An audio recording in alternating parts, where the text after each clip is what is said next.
Okay, so you can start with seven realities. Shobji, over to you. Yeah, yeah. Avatar Meher Baba ki Jai. The seven realities: existence, love, sacrifice, renunciation, knowledge, control, and surrender. I give no importance to creed, dogma, caste, or the performance of religious ceremonies and rites, but to the understanding of the following. 1. The only real existence is that of the one and only God, who is the self in every finite self. 2. The only real love is the love for this infinity God, which arouses an intense longing to see, know, and become one with its truth, God. 3. The only real sacrifice is that in which, in pursuance of this love, all things body, mind, position, welfare, even life itself are sacrificed. 4. The only real renunciation is that which abandons, even in the midst of worldly duties, all selfish thoughts and desires. 5. The only real knowledge is the knowledge that God is the inner dweller in good people and in so called bad, in saint and in so called sinner. The knowledge requires this knowledge, sorry, this knowledge requires you to help all equally as circumstances demand, without expectation of reward, when compelled to take part in a dispute, to act without the slightest trace of enmity or hatred, to try to make others happy with brotherly or sisterly feeling for each one, and to harm no one in thought, word, or deed, not even those who harm you. 6. The only real control is the discipline of the senses to abstain from indulgence in low desires, which alone ensures absolute purity of character. 7. The only real surrender is that in which poise is undisturbed by any adverse circumstance, and the individual, amidst every kind of hardship, is resigned with perfect calm to the will of God. Given by Meher Baba in 1952. Avatar Meher Baba ki Jai. Over to you, Karthik. Har Meher Baba ki Jai. Thank you so much, and welcome to all of you on the 3-day-old new year. So anyway, what's in a day? What's in a year? We have work to do, and the journey is long and cold, right? So we finished 21 sessions of Bal Natu, the Glimpses of the God Man. So we have finished volume one. We are in volume two now. Let's continue the reading from where we left off, which is on page 21 of volume one. Yeah. Any thoughts about the new year? So it just so happened that we got this opportunity to join in the Aarti, so I didn't stop it till it's finished. Right. So that's that's as far as the little delay in starting today. So with that, let's get started. Avatar Meher Baba Ki Jai. We are talking about Baba's must travels in 1949 now, and we are continuing from Palanpur. Jai Baba. Concealing and revealing Baba's identity. From Palanpur, Baba proceeded for Gulbarga via Bombay. The journey was, as usual, by a train which was overcrowded. This particular station, Gulbarga, brings to mind an incident which illustrates one of Baba's typical ways of meeting those who yearned for his darshan. It was 1942, and Baba, with a few of his mandali, was traveling on this route.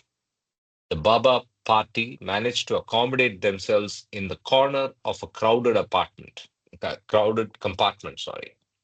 One of the stations, an old bearded Mohammedan with a 5-year-old boy was trying to get in but was pushed back by the passengers. As the train was about to start, he wholeheartedly appealed, for God's sake, at least take the boy inside. And the God man was there to help him. In spite of the volley of protests from the other passengers, Baba asked his men to take the boy inside. Meanwhile, the old man hung on to the handlebar of some other compartment. At every station, the old man would get down and come by the window to have a look at his dear child.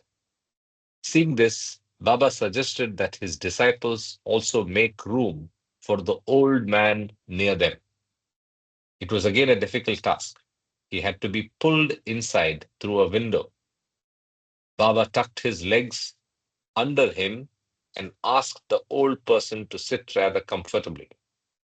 The old man felt extremely relieved. He was going as far as Gulbarga.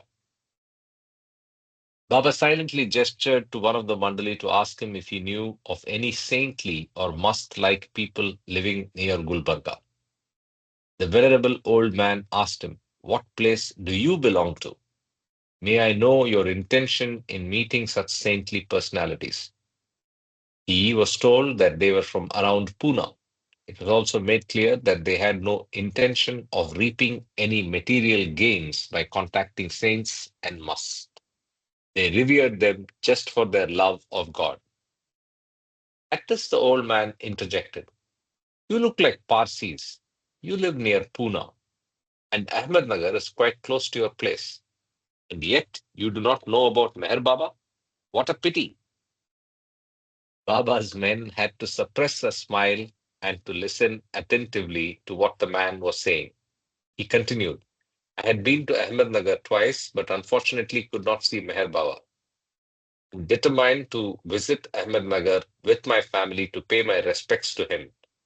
So, dear brothers, instead of inquiring of other saints and masters, I strongly recommend that you meet Meher Baba."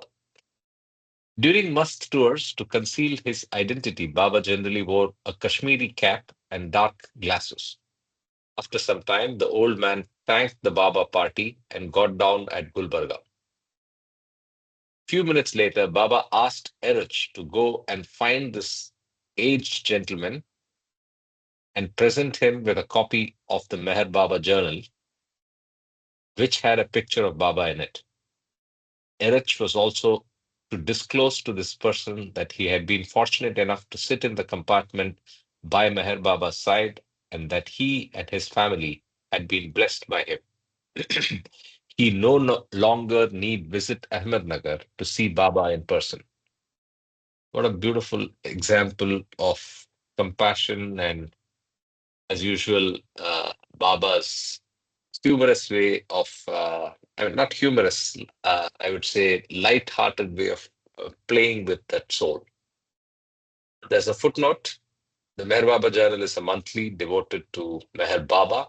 Uh, this ran from 1932 November to 1942 October.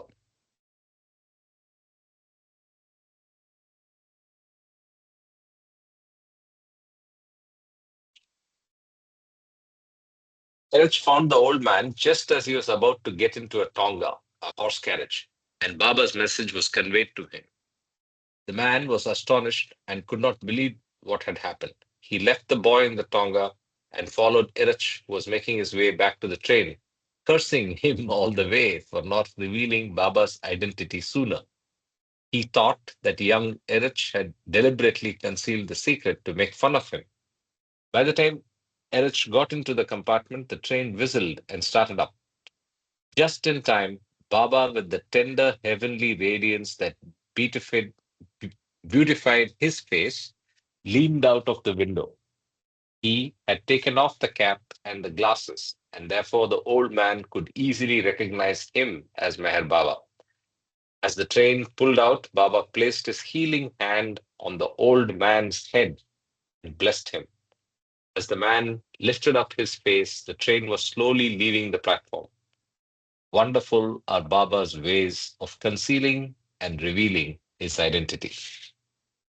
Very beautiful, very touching. Yeah. Jay Baba, this last line, there are Baba's ways of concealing and revealing his identity.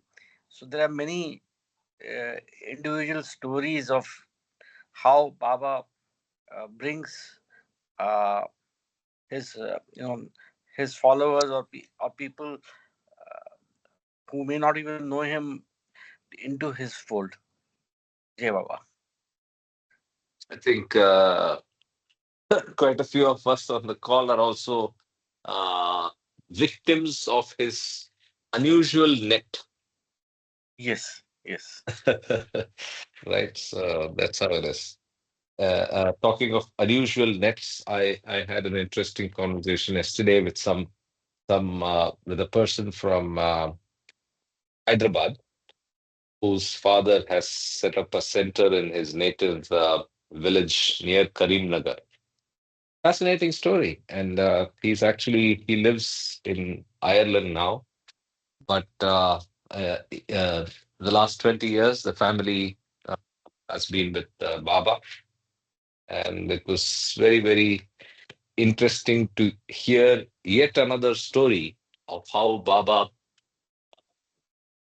as you rightly said, conceals and reveals, and when the soul is ready, embraces and gives, comes into the person's life.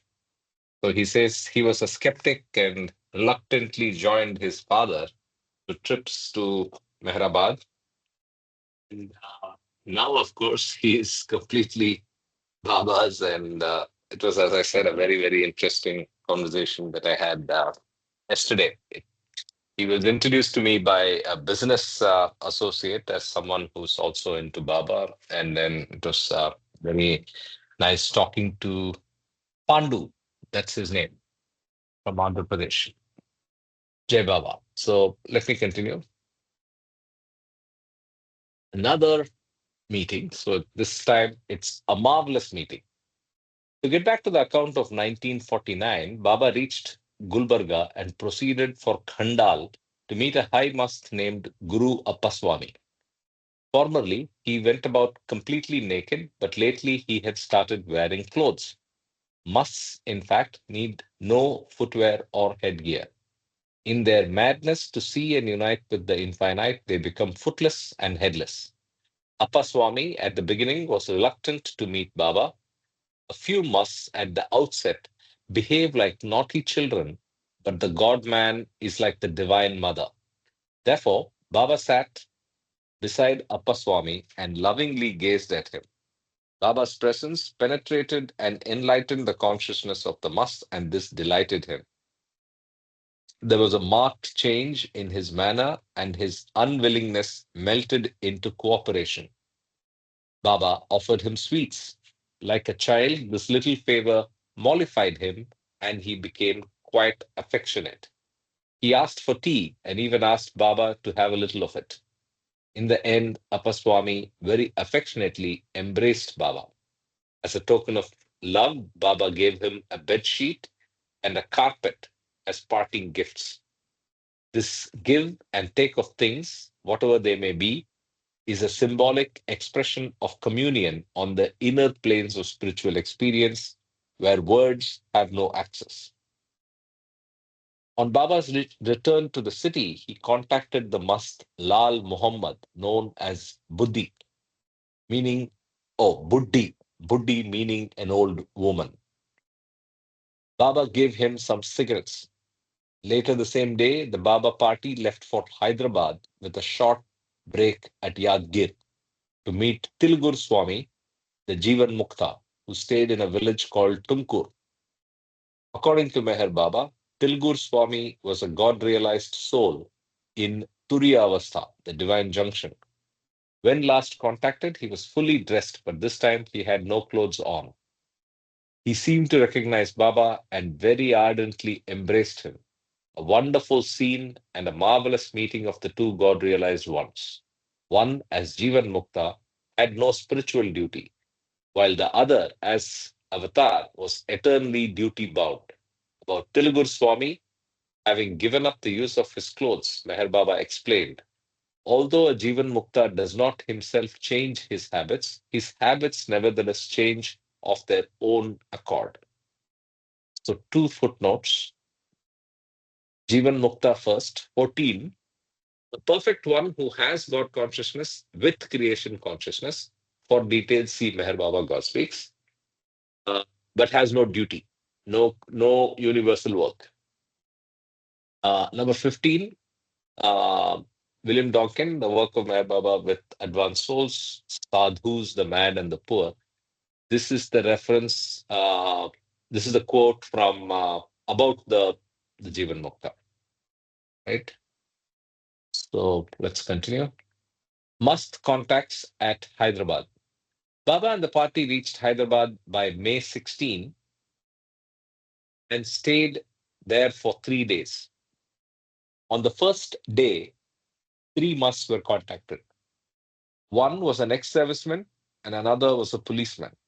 Dina Shah, the one from the army, was very old. He carried three bamboo sticks with him wherever he went.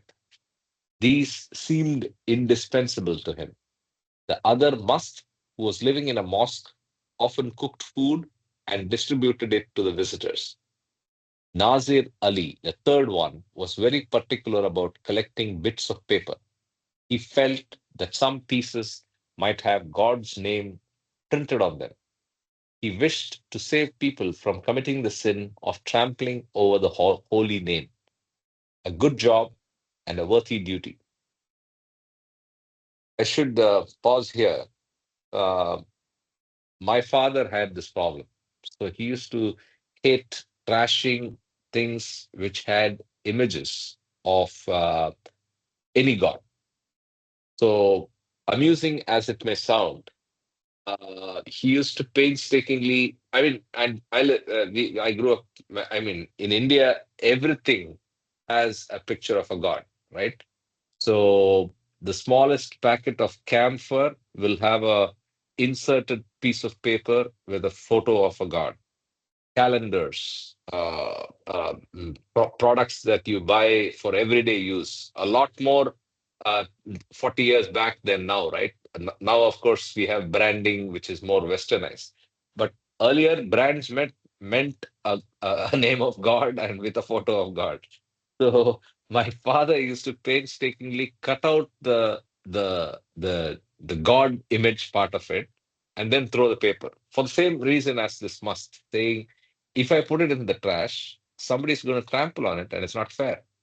But he used to, I mean, he was very different. He used to also be very respectful of, uh, I mean, not respectful, very caring of not putting in trash glass and things that the rag pickers might hurt their hands with. I mean, who even thinks like this? I keep thinking and having so much respect for the way he was, right? So he used to wrap glass pieces. If let's say a glass tumbler breaks, right? So he used to make sure that that is wrapped and packed before putting in the trash because it shouldn't hurt somebody. I mean, it's just amazing. I'm sure, Mamaji, you also didn't know about some of this about my father, right? But yeah, he was like that. Yes, yes. Yeah, yeah. Okay. All right. Let me continue. The second day's must work commenced with the contact of Amir Ahmed, a wali who was fond of pan, betel leaf.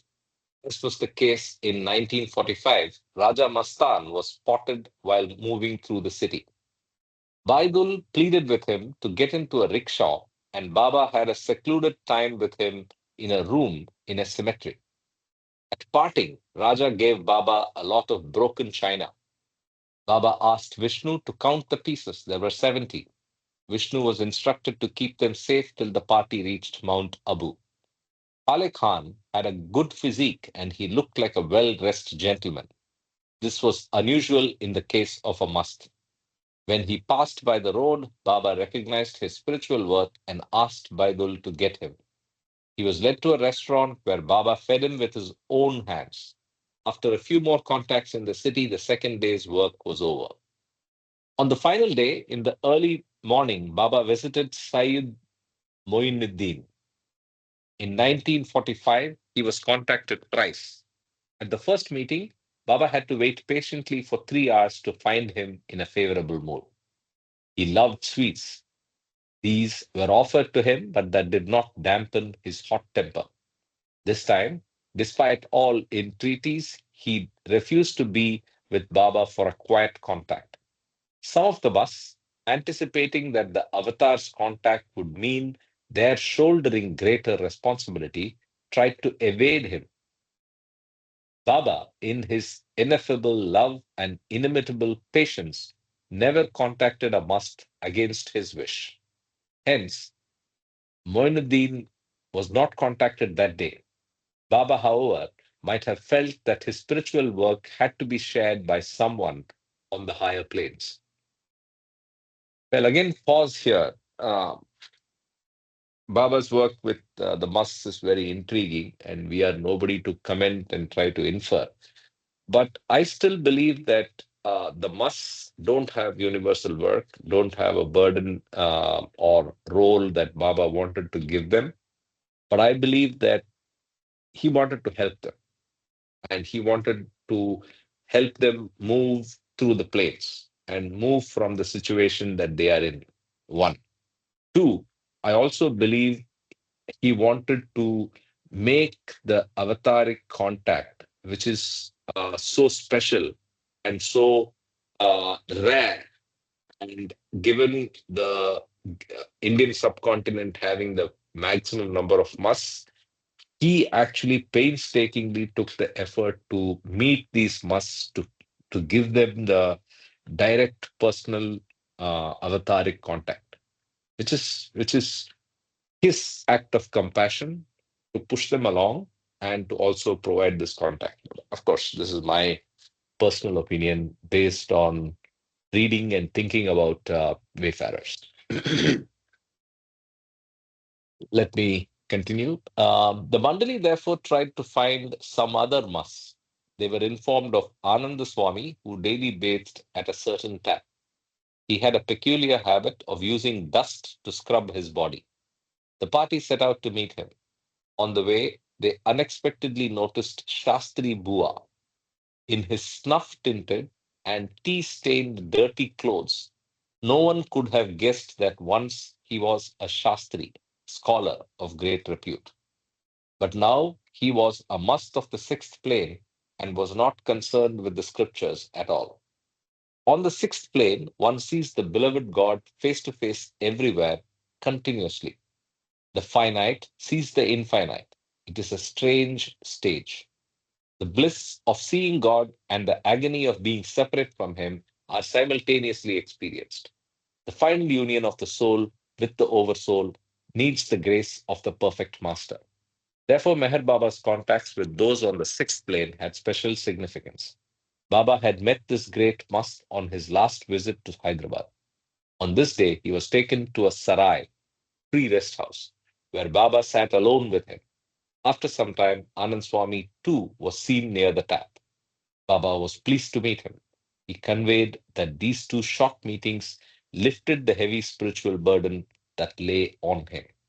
The same day Baba left Hyderabad, he reached Mount Abu on May 29, 1949. Hyderabad is on the Deccan Plateau. Mount Abu is near the border of Rajasthan and Gujarat, so it's quite a journey. Okay, I would like to see if anybody wants to read, and we can rotate the reading. Any volunteers? I can read. Yes, Mahu. Mahu. Yes, Yes. please go ahead, Mahu. Okay, Jay Baba. Baba Jai the Baba. Emperor. In the last week of May, Baba with all the Mandali left Mount Abu for Merazat. On the way, he stopped for a day in Bombay as his heart went out in sympathy for his dear children, the musts. He met three of them. Bora was an old person. One easily felt in him the presence of a highly evolved soul. Under an awning made of cardboard and sack, he received Baba's divine touch. The name of the next mast is not known. The day he arrived in Bombay, he started observing silence, Baba. People would see him sitting on Sandhurst Road by the pavement of a cemetery, absorbed in communication with the divine. In spite of his dirty clothes, his face shone all the more gracefully. At the time of contact, the flashes in Baba's eyes must have conveyed many messages to this anonymous mast, who had exceptional luster in his eyes. During Baba's visit to during Baba's visit to Damanagan in 19 Damangaon, Damangan, thank Damangaon, you. and this was instead. It was not communication, so it was a little deeper. It was communion with the divine. So this gentleman, the must that Baba is talking about, was in communion with the divine. Yeah, go ahead. Damangaon. Damangan, yes. Yeah. During Baba's visit to Damangan in 1944, he waded through muddy fields for 3 miles to contact an adept pilgrim named Mungsaji.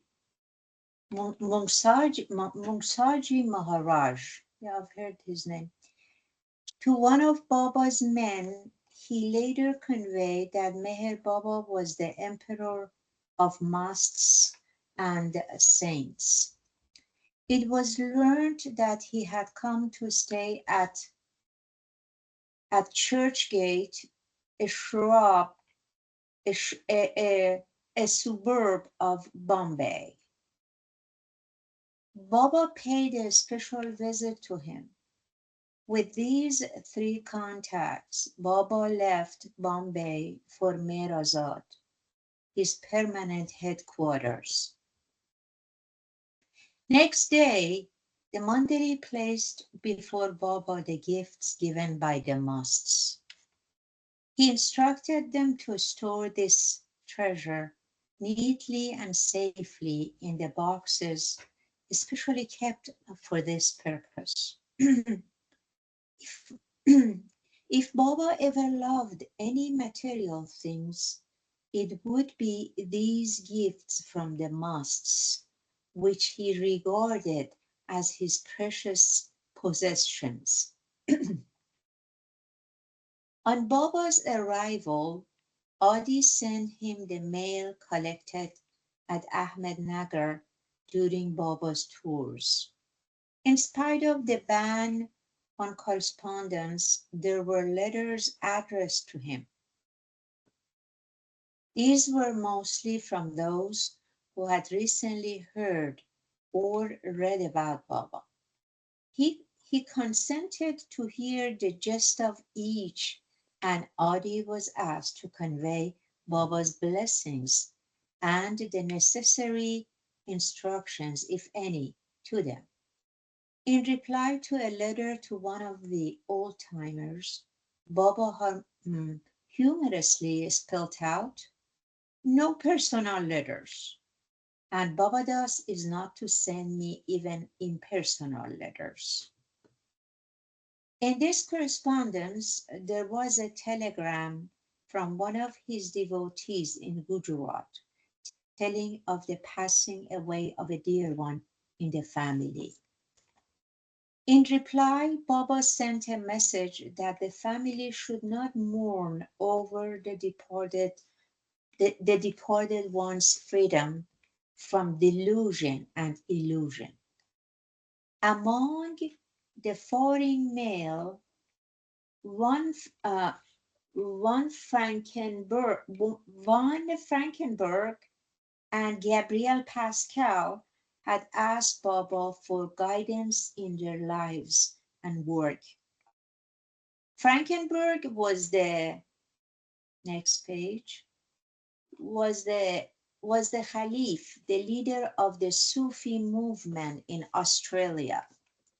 Pascal was a renowned Hollywood personality, and he had a plan to produce a film of Baba's life. So the title is The Savior Saved. In between the strenuous mosque tours from the headquarters at Mount Abu and the impending great seclusion that was to commence by the third week of June, Baba wished to rest for a short time by the sea. Though for Baba, rest didn't differ much from work. When, uh, Vengurla, Vengurla is a place to the south of Bombay in the district of Ratnagiri. No, Ratnagiri, in the district of Ratnagiri. The government rest house, which in Maharashtra is called a dak bungalow, was reserved. Baba with a small group stayed here for a short while. During this period, a rare event took place which for years even some of the resident Mandali did not know about. After many years, Erich casually referred to this incident. One morning, one morning at Vengurla, Baba went out with the Mandali to swim in the sea and selected a far off secluded beach for the purpose. All had a good time. Baba asked the Mandali to continue swimming for a while and then to return to the rest house on foot. It was quite a long walk. Baba, however, decided to leave earlier with Erich, for he wanted to contact a certain mosque before lunch. So he preferred to reach the town by taking a shorter route through a narrow creek. There were some fishermen's children there, with a hollowed out palm tree which served as a canoe, who offered to ferry them across. After admonishing them to be careful, Baba and Erich got in, and the boys proceeded to paddle them across the creek. For a while, all went well, but then other boys, seeking to tease their friends, swam alongside, and in their playful struggle with their friends, the canoe was inadvertently tipped over. Baba and Erich were flung headlong into the filthy water of the creek. But fortunately, as they sank, Erich was able to grasp Baba's arm, and then holding Baba, next page, holding Baba with one hand and the satchel, alphabet board, etc., with the other. He managed to swim to the shore using his feet only. Both of them were thoroughly soiled. Baba told Erich to run back to the rest house and obtain clean clothes for him. So Erich found a secluded spot under a tree behind an old building for Baba and ran 3/4 of a mile to the rest house. The Mandali had not returned to the rest house, and Erich had to break into Baba's room through a bathroom. On his return, he found Baba sitting blissfully under a tree. Erich recalled that as far as he knew, this had been the first time in many years that Baba had been left entirely alone in a town with no Mandalay nearby.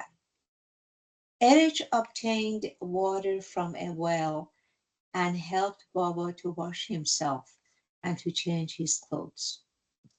Erich still looked filthy.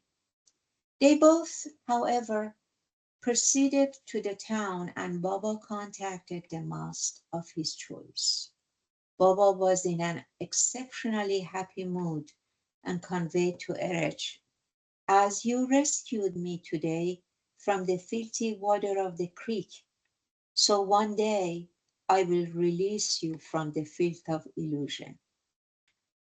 An inviolable promise. Oh, interesting. Yeah. It, Does somebody else want to read? yeah. Uh, Anybody wants to read? We are moving to the second I, I, chapter. I I can uh, I can read from here. Yes.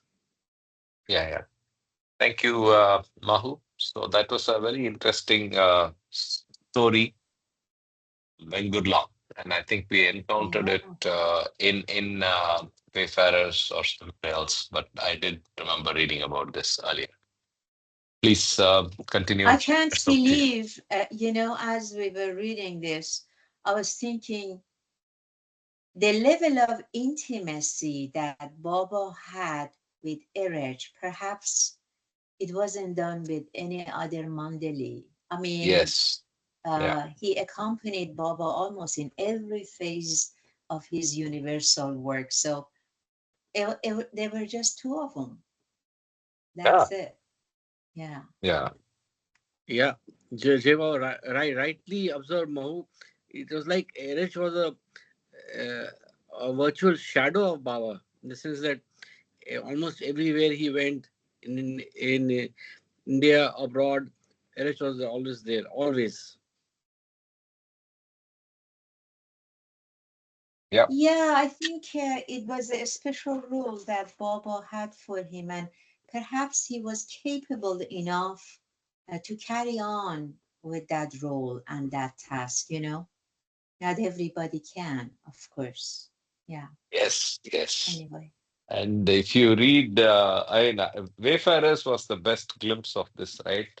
This constant travel with very high demand of on just the physical pain of doing this kind of very haphazard and often very challenging travel. And also the idiosyncrasies, I shouldn't say idiosyncrasies, the unique demands of Baba, right? So I want this, I want to meet somebody. Of course, Baba, in his infinite wisdom and omniscience, knew exactly what he was looking for. But he put conditions on the Mandali that were, to say the least, not for everyone, and they showed it great conviction, patience, and above all surrenderance and obedience to the master. And they are testimony and a guide to all of us to follow on those footsteps. Yeah, one more thing. It's interesting what you said. I remember what Eric said. I don't remember whether it was in Mandalay Hall or I listened to his talk in video. I don't remember where I heard it from him. But he was saying living with Baba closely and working with him, you always, it wasn't that you had to carry on with those tasks, it was that you had to anticipate. You had to anticipate what he is going to ask you Yeah, yeah, and be prepared for that in advance. Otherwise, I mean, it's impossible because Baba kept on changing his plans and just the question of one mast after another and that. So he said, we had to anticipate. That means himself. what his needs are and what is he going to ask of us, like that. Anyway, they were very special, Jay Bob. No doubt. Yes. Jai Baba, There's no Ashok ji. doubt. Yeah, there's no doubt. It was quite demanding, and you required a disciplined mind. So it was really different. Avatar Meher Baba ki jai. Seclusion preceding Meher Baba's new life. 1949, Part 2. About the blue bus at Meherazad. Meher Baba's 40 days seclusion was to commence in the last week of June 1949. He knew that he had to accomplish great and glorious spiritual work in that period. Immediately after his return from Vengurla, where he had had a few days rest and relaxation, Baba resumed his work with the mosque on June 7th by inviting Ali Shah to stay at Mehrazad. For 11 days, Baba daily fed him, bathed him, and sat alone with him for an hour or two. Ali Shah, known as Babji, with an innocent smile, readily consented to Baba's wishes.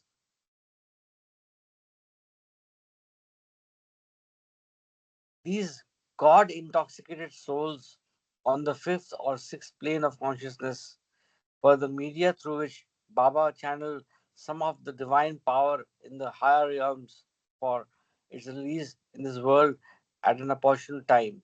Among those who cooperated with this work in this task, Ali Shah was the foremost. With the heart set aflame with intense longing to see God as he should be seen, Ali Shah had established himself on the fifth plane. In a way, he was the luckiest to have the God man to guide him, to lead him onto him, God the beloved. Just a question, Karthik. Ali Shah was also a must, right? Yes, he was a must on the fifth plane, and he was the Ahmednagar must. So So, I think Alisha was the one that enjoyed the from all the musts. He has enjoyed the maximum time with Baba. so directly or indirectly, he was involved with the universal work. Yeah, yeah, yeah. Yes. So, but they are not they are not aware of it. Ha, So that what might. Baba does through them, they do so without their awareness and connection to creation consciousness. So Okay. they are in their they are oblivious to it. Yeah. Okay. Yeah. Alicia Simultaneously. Alicia Baba did a lot of work with him, and he was Muslim, and his tomb is across the road. Um, when you want to come from Upper Mirabah to Lower, his tomb is there, and it's like a green No, no, no, color. no, no. That's another Shah. That's Gilori Shah. Oh, that's And Gilari. Yeah, you're right. yes, yes, that's Gilori Shah. That's So Gilari. Gilori So you're Shah, right. correct. Gilori You're Shah right. has a very interesting. I mean, he was the first to declare the greatness of Mehrabad as a place, and he picked the spot for his tomb and said that this is the place where a great master would come later, and so on and so forth. I don't know the exact details, but he's Gilori Shah, and Ali Shah is the must, who's, I think they have some place linked to him in Nagar, Ahmednagar. Glory Yeah, Shah was also a attendee in the royal family in London, British. and he was also a Yes, yes, doctor. We read about him yes, yes, yes, in Glow about a yes, year back. yes. Yeah, Doctor, or I think he was more yeah, whatever chef. Unani medicine, that kind of thing. Also, but he went to actually be part of the retinue of cooks for Yes, the yes, Queen, and yes. had very good contact with the Queen, and came back with retirement and a pot of gold. or I mean, some good money from the Queen to come back. Yeah. But he was always, even when he was in Britain, he was very spiritual minded. That's what I remember vaguely. Yes, it was covered in Globe a couple of years back. Yes, Ashokji. Yeah. Simultaneously, final preparations were made for Baba's seclusion quarters. Baba chose the old body of the blue bus in which he and his cosmopolitan group of disciples had extensively traveled throughout India. The chassis was a Chevrolet model with a 29.5 HP engine. The body was specially designed and built at Bombay to accommodate his Eastern and Western disciples. For a small group of women who had been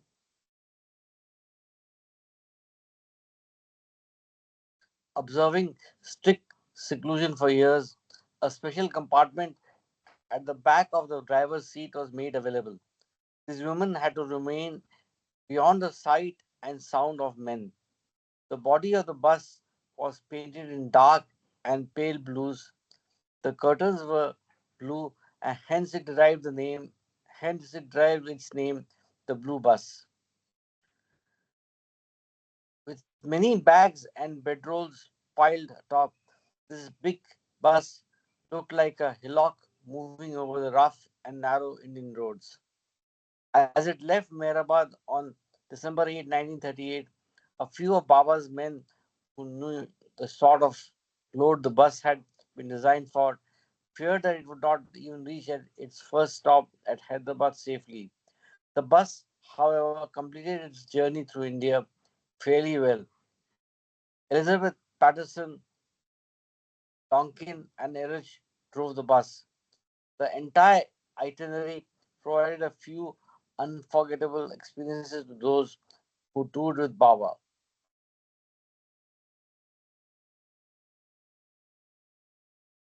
A few years later, Baba wished to dispose of the bus.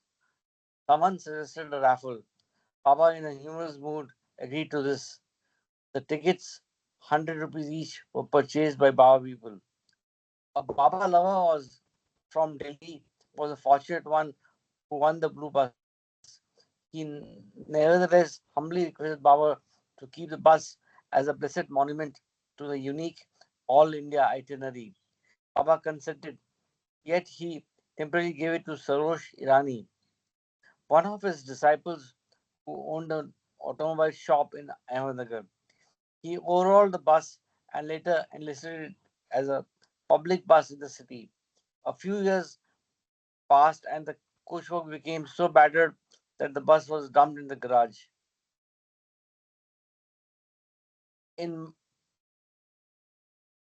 in March 1949, when Baba left for Mount Abu, he asked Sarosh to keep the engine and the wheels for himself and take the body of the bus to Mehrazad to be used as Baba's seclusion cabin. The seats were removed and the body was placed on empty barrels. It was fixed in mortar, bricks, and lime. By the time Baba returned from Mount Abu in May, the old body of the bus, with its bleached colors, was transformed into a neat, clean, beautifully painted cabin. At present, the,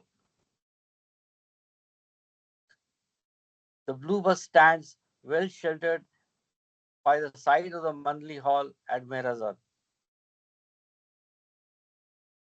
Certainly, So many when of us have.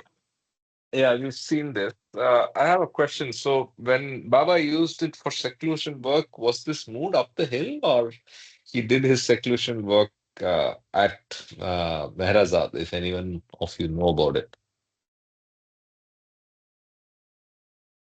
He has done both Because it, places. You see that picture where Baba is in a wooden cage and only hands are out. So that yes. was somewhere just behind the Samadhi where there is a building where those old ladies used to stay. If you Yeah, have seen. yeah, correct. So I think he has done it everywhere.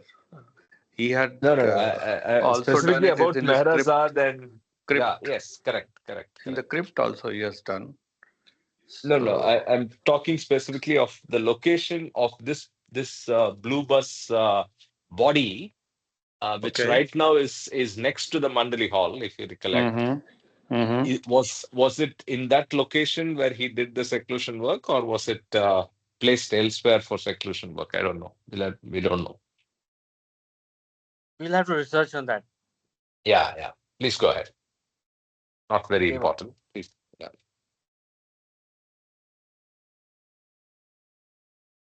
reading of the holy books. Three sides of the bus faced the walls of the adjacent rooms. The remaining side was closed with bamboo matting.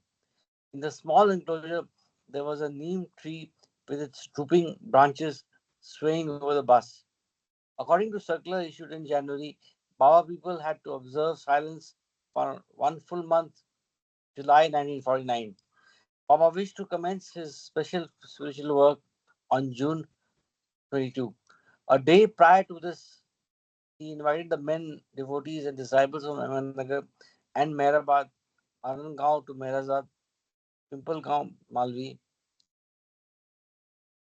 Kaka Baria, the manager of Mehrazad, decorated the cabin enclosure with, with bunting to signify the day as a festive occasion.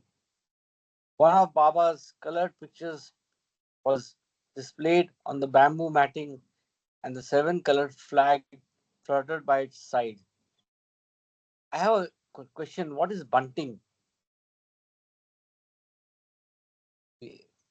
It's unusual word for Which one? bunting. It must be some decorative stuff or something. Bunting. Bunting is what we pull a toran, we call it, right? Acha, acha. In the door that we put, that's actually the word is bunting. It is used in advertising actually. Okay. So that's the Decorative bunting. flags, streamers, and I was Yeah, speaking on mute. I was speaking on yeah, mute. yeah. That's Decorative bunting. flags, streamers, draperies made of fabric or plastic Yeah, paper, yeah. whatever. Yeah. Paper, yeah. Or like buntings you can make. Okay. The main program for this day was the reading of the holy books. Baba asked those present to listen attentively to the parts that would be read and the points he would explain. Kakare Mama, one of Baba's old disciples, opened the session by reading the ninth discourse from the Bhagavad Gita, entitled The Yoga of the Kingly Science and the Kingly Secret. At its beginning, Lord Krishna says to Arjuna, to thee I shall declare the profoundest secret which would free thee from evil. Khak Sahib read the first 20 ayat of the second surah named Bakara from the Quran. Baba casually mentioned that the essence of Muhammad's teaching did not differ from Krishna's. He had, however, to adapt himself to the needs of the time.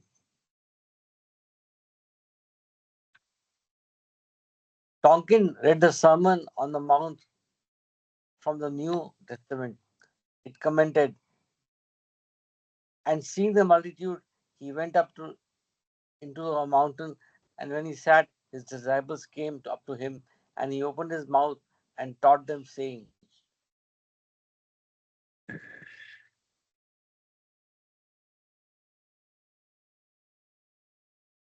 blessed are the poor in spirit, for theirs is the kingdom of heaven. Our Father, who art in heaven, hallowed be thy name. Thy kingdom come, for thine is the kingdom and the power and glory forever. Amen. As Donkin read the sermon, be ye therefore perfect, even as your Father which is in heaven is perfect. Baba conveyed that this was the goal, roundabout, indirect way. Jesus used to tell people that God realization is the goal of each individual and that everyone is potentially God. At the close of the sermon, Baba spelled on the board, my favorite. At the end,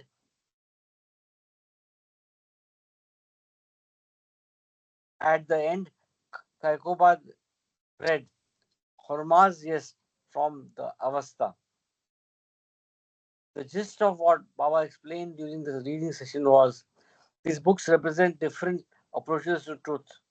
Any of the ways, if followed honestly and with love, leads one to God. The impending seclusion in which I am getting myself bound voluntarily is neither Tup, tup. tap penance nor chila nashni austerities.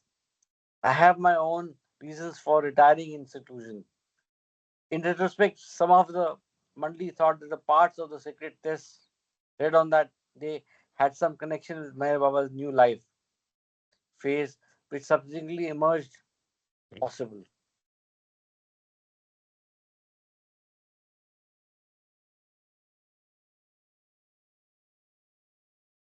After the solemn session, there was a short break. When all gathered again, Dr. Deshmukh performed a kirtan. It is a typical Indian way of explaining the divine truths with the help of stories from the lives of saints and masters, interspersed with the singing of poems and songs composed in praise of God and the Godman. The main theme of Dr. Deshmukh's Kirtan was the narration of the life of Sri Shankaracharya, 686 AD to 718 AD, who is regarded as the founder of Advaitism and Mayavad. On a few occasions, Baba had explicitly mentioned that Shankaracharya was the perfect master.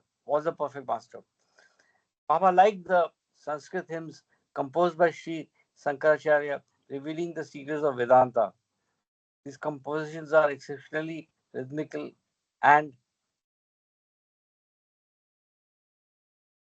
gracefully meaningful. Baba had particularly liked the one ending with Shivoham, Shivoham. The atmosphere during the gathering at Mirazat was vibrant with Baba's divine presence. As the performance was going on, he gave a look of love to each one. No one was overlooked. In this silent communion, he touched the hearts of all. After Aarti, Baba distributed prasad and the day's program was over. Has anybody read the ghazal by Shankaracharya? Acharya? So it's a yeah. I mean, it's very popular. There are multiple texts attributed to him. There is Bhaja Uh-huh. Govindam. There is Shiva Suktam. There is multiple hymns, which are Mm. nothing but shlokas that he has written. So they are very popular, and set to music in different styles.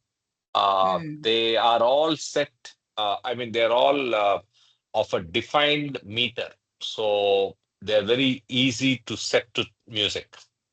So it's not it's poetry, but very defined meter. So it's always of the same style. So was he during the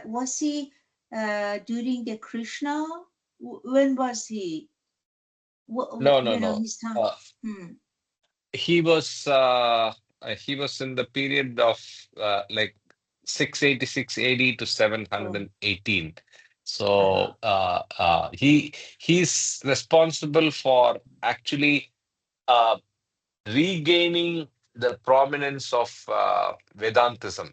So Yeah. Baba says he was a minor avatar, and Minor Baba, avatar or perfect yeah, more, master? yeah, perfect Wow. master. And I think he has said minor avatar, or Hmm. he came in as Shankara, or something to that effect. So he had a Interesting. big role. He had a very big role in re-establishing Hinduism and Vedantism. Yeah. I I Yeah. remember that Ward Parks is talking about him. Yeah, yeah. He Yeah, always and he talks about actually read the hymns from him yes, yes. because, yeah, because he lacks Advaita. So, Yeah, there's no doubt that the closest uh, or the message of God speaks is closest to Advaitism as described by Shankara. yes, that's why, I Yes. guess. Yeah. Yeah. Okay, very good. Yeah. Thank you. Yeah, yeah. Jay Baba. Yeah. And also another thing comes out is that uh, all religions, Hinduism or Muslim or any other religion, all are one. They're just paths to reach the goal. I wish this, also permeates to everybody. We have a lot of you know, violence and discontentment going on at the moment. Jay Baba. 9 days of inconceivable suffering. Next day, Kaka was busy attending to the duty charts and timetables to be followed during the 40 days. The persons concerned were asked to be very punctual and particular about their respective duties. Only, fair, Only four men disciples were to stay at Mehrazad. They were Kaka, Nariman, Meherji, and Jal Kerawala. Jal maintained a diary during this period. Kaka, who was Baba's personal attendant, had to be a jack of all trades, for no one else was allowed to enter the blue bus or the cabin enclosure without Baba's permission. Among the Westerners who stayed with the women disciples were Dorina Machabali and Elizabeth Patterson.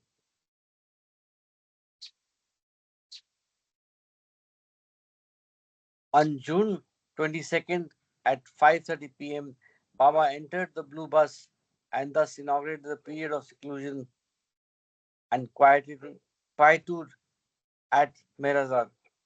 4 days later, 21 poor persons, not beggars, were taken to Merazad.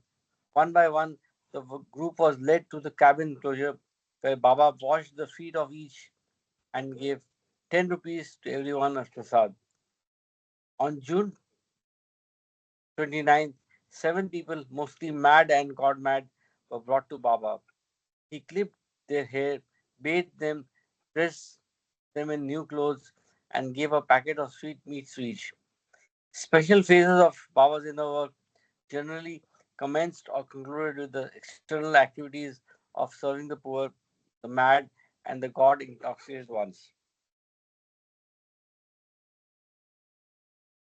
From July 1st, Baba's work took a serious turn. That was the day when hundreds of his dear ones joined him in observing fast and silence. The disciples at Mehrazad, including Kaka, who had to attend to Baba's personal needs, also observed silence. During the seclusion period, Baba slept very little. On some nights, he did not even he did not even get even a wink of sleep. Till the end of June, Baba had only one meal a day and his regular tea. Referring to this period, the first 9 days in July, Baba later stated, although infinite restlessness is my constant companion, I have never been so restless from July 1st to July 9, 1949. No one except myself and God knows what I went through during those days. Is he saying something, Karthik? No, no, no. Yeah, it brings out that the month of July was very significant and auspicious. Yes. Jai Baba.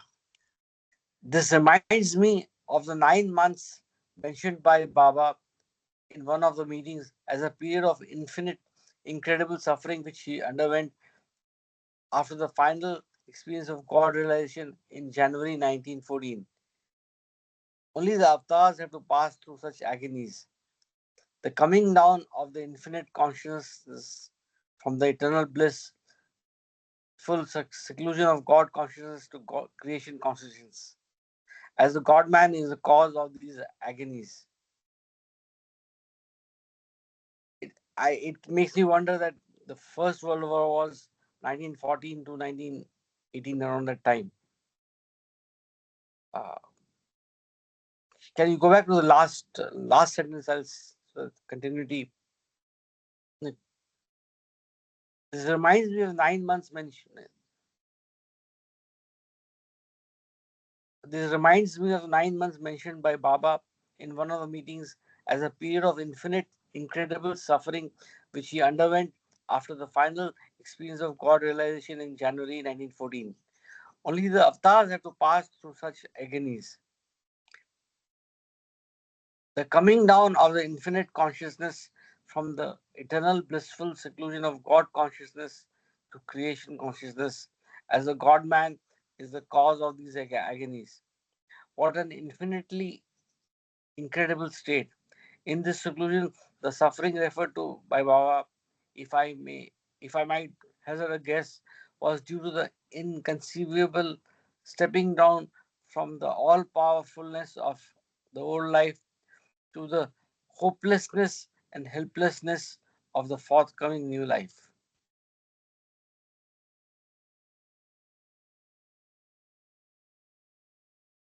Meher Baba, Listen Humanity, page 245. That's the reference of one.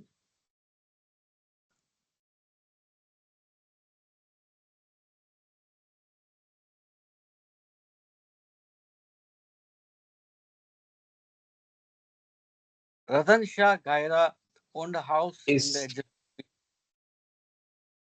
along with Meherji and Nariman. He too was on a night watch for fixed hours.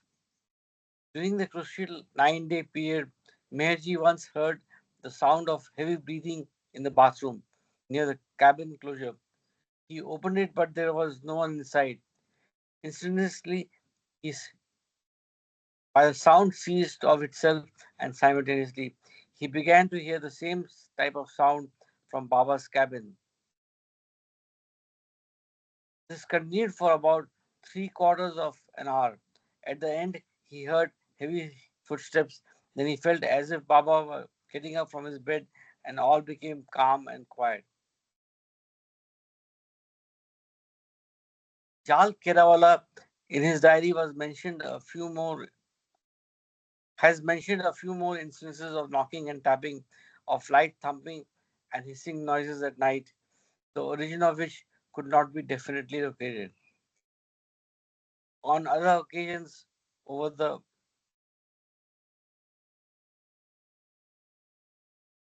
years, the close disciples had met with some similar uncommon happenings, but Baba always insisted that they should not make much of these incidents.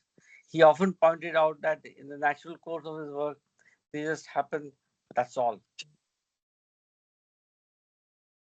It was noticed that when Baba suffered severely, he became more communicative. During the period of 9 days, he often sent messages about his health to the disciples through Kaka, who was also observing silence. Baba would dictate the words on the board in Gujarati to express himself through gestures, or express himself through gestures. Kaka would hurriedly write down the contents on the slate. The slate or note was circulated among the resident people. The health report, freely translated, was as follows.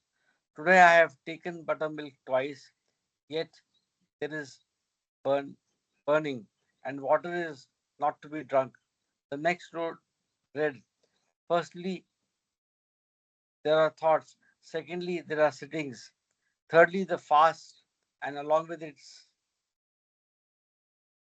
this burning.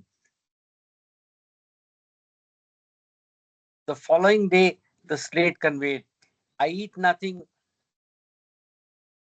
thoughts come running. I have my sittings, and at night I have and at night I lie tossing. The cabin hits me in the head every day. Today, the part above the door hit me so hard that I began to feel giddy. A little later, there was an addition.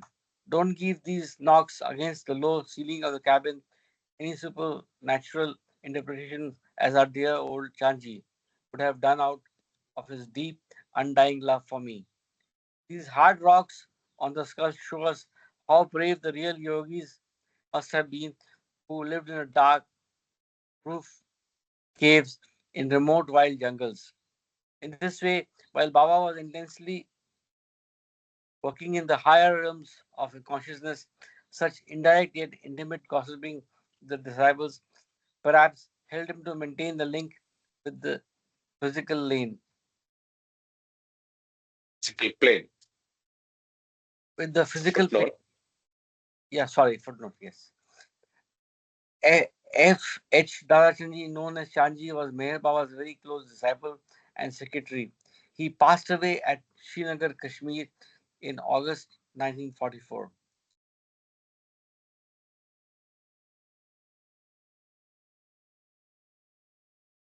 During this seclusion period, Baba also composed some couplets in Gujarati. Sorry, I, the screen is gone. Okay. During this seclusion period, Baba also composed some couplets in Gujarati, which Kaka gathered from Baba's gestures. Karthik, if someone is interested, he can take over reading. Yeah. Sanjay Uh, or somebody, or anybody. or Meher Kiran, anybody. I, I mean, I should not just. I should give others a chance to as well. I mean, Yeah. I have. Yeah. Yeah, So I you start from finished during. this. Yeah, you can Okay, start from during. Thank you, Yeah. Ashokji. Jai Baba. During. thank, Yeah. thanks, Yeah. Karthik. Jai Baba. During this seclusion period, Baba also composed some couplets in Gujarati, which Kaka gathered from Baba's sister. In the last stanza, out of his sense of humor, in addition to Gujarati, Baba used Marathi, Hindi, Urdu, Persian, and even English words. The meaning conveyed through it was solemn and profound. I give below a free rendering of the first couplet. People feel blessed to have a dip in the holy Ganges, but the Ganges itself gets sanctified by bathing in the tears shed by the lovers of God who love Him for the sake of love. Such lovers become the object of meditation even for God. Period of partial relaxation. After July 10, there followed a period of partial relaxation. Baba resumed taking solid food once a day. Mehra and Mani were allowed to see him for a few minutes in the morning. As a change of pace in his work, Baba instructed his men to bring Ali Shah, the mast staying at Mehrabad, to Mehrazad. He was accommodated in a room by the blue bus. Baba sat alone with him every day till the end of the seclusion. Ustadji, one of his dear disciples, was also called to Merazad to look after the needs of Ali Shah. A few days earlier, a note had been sent to Donkin instructing him to mark out important passages in some books on Christian mysticism and to forward these books to Merazad. He was specially asked to send the book of the Friar Juniper. The other books were The Little Flower's Life and Mirror of Saint Francis, Classics of the Inner Life, and The Unknowing, Cloud of Unknowing. Just a minute, let me take a screenshot of this. Oh, it doesn't allow me. Okay. Can you I'll just send it to you. I'll yeah, send it to you. yeah, yeah. The titles, right? The book titles. That book titles. From July 11 began the reading of the sacred books. Nariman read the passages marked by Donkin. The next day, Meherji read from the Das, Dasatir, the holy book of the Zoroastrians, about the causes of suffering in this life and the importance of kindness towards all. Go up. Dal Karawala read the commentaries by the Shankaracharya on Brihad Narayanaka Upanishad. Brihadaranyaka Upanishad. Brihad Aranyaka Upanishad, translated into English. In conclusion, he read the divine theme by Meher Baba. I think this was rather significant, for the theme indirectly represented the essence of all the spiritual explanations read. Nariman, Meherji, and Jal were allowed to break their silence during the hour of reading. They would sit by the door of the blue bus, but were not allowed to have a direct look at Baba's face. About this time, Baba wished to shift to some other place, preferably Pune, for a period of 9 days. Irach was given the duty of finding a provisional residence in Pune that would suit Baba's requirements. The villa had to be in secluded place where Baba could have a stroll without being seen by outsiders. Irach was about to send a telegram reporting his inability to secure such a solitary bungalow. Just then, by a stroke of luck, he heard about a place on the outskirts of Pune. It was a chink hill that overlooked the city. The property was on the Pune Satara road, was known as Tubhe's bungalow.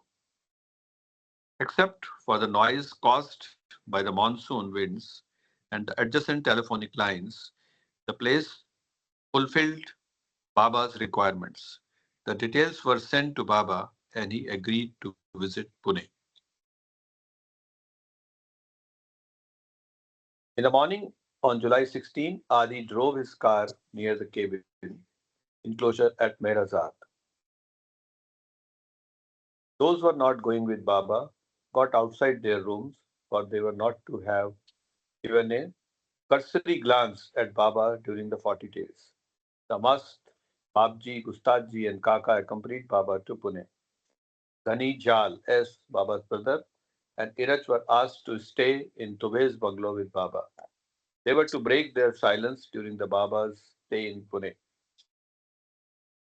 On his arrival, Baba conveyed to the disciples that after the strenuous spiritual work at Mehrazad, he wished to have some recreation and entertainment. His spiritual work, nevertheless, was not to be discontinued. So he wished to be by himself for 2 hours each day. 2 hours were to be devoted for must work, and 2 hours were allotted for light talks, humorous stories, and games. Time permitting, Baba wished to have long walks in unfrequented areas. This was a period of both work and relaxation. Therefore, Ghani and Jales entertained Baba with many jokes and funny stories. Iraj had to attend to another outdoor duties of bringing musts to Baba.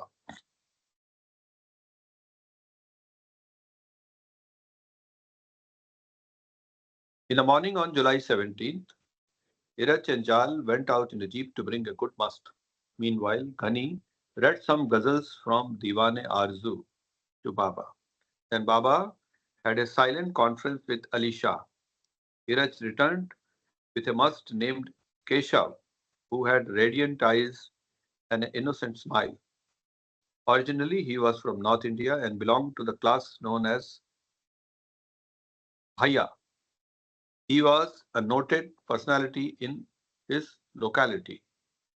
But where did he passed most of his time? It was near the public urinals of the filthiest type. These children of God somehow get attracted towards such places, and it is surprising that their bodies are rendered immune to the dreadful and poisonous germs and bacteria. Theirs is a life lived in a different dimension.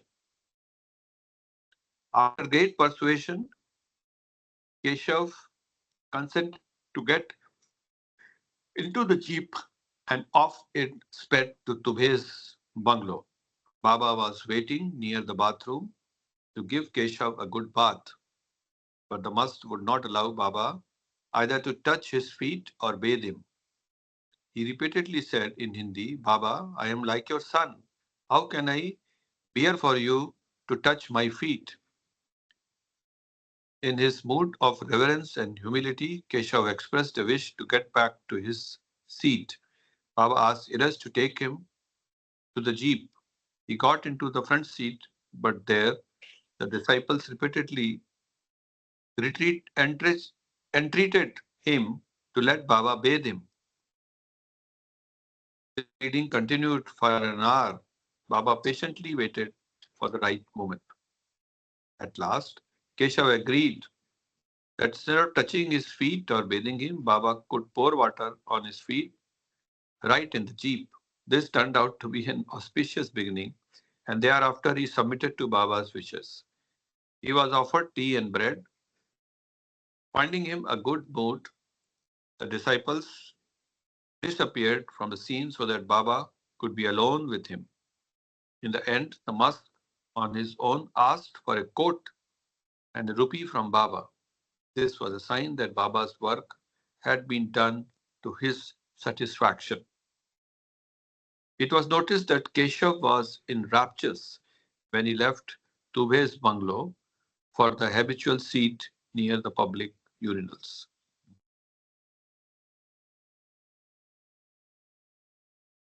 Baba felt pleased with his first contact. Pointing at Ghani, he gestured, what is more difficult, to give up one's life or to be resigned to it? Baba replied that the latter was definitely more difficult.